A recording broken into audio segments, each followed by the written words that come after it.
यह छिपी नहीं हुई है।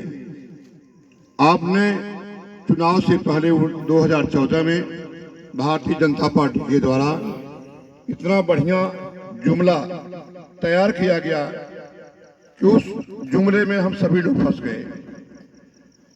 ठगे तो सभी लोग गए, लेकिन सबसे ज्यादा ठगी मौर्य समाज की हुई, हमारे बिरादरी की हुई। केवल केशव प्रसाद को ही नहीं, मुख्यमंत्री का ख्वाब दिखाया गया।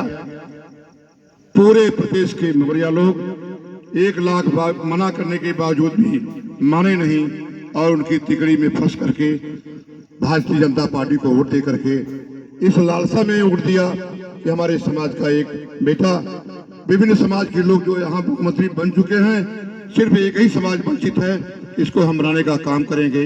इस जुगत में, इस लालच में वैसे ही फंस गया जैसे पुराने जमाने में हम लोग बहेड़िया और कबूतर की कहानी पढ़ा करते थे।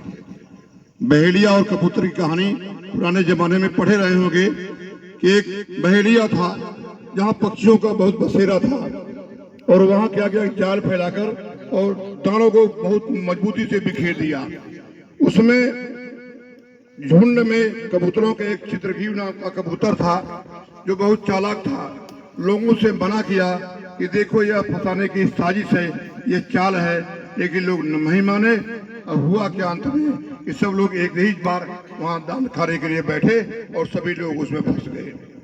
इसी तरह से हमसे जो जुड़े हुए लोग थे उनसे भी हम लोग विनय करके उनको वोट दिलवाए कि मेरे समाज का एक मुख्यमंत्री बनेगा।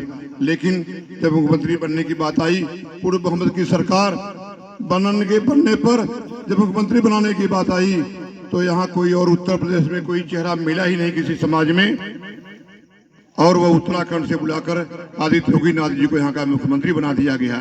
तो बताइए मेरे साथ छल हुआ, ठगी हुई कि नहीं हुई? जोर से बोलिए हाँ या नहीं।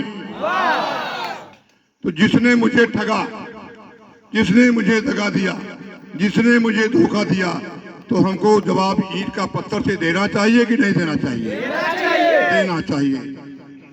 जब देना चाहिए, इसका मतलब है कि आप लोग भारतीय जनता पार्टी को उसकी जुमलेबाजी से हटाना चाहते हैं। जो हमारी पुरानी तहजीब थी, गंगा जमुनी तहजीब, संस्कृति कहाँ फंस गई आकर के? केवल हिंदू मुसलमान, मंदिर मस्जिद, श्मशान कब्रिस्तान, जिन्ना आदि बातें कह करके इसको केवल घुमा करके गोल गोल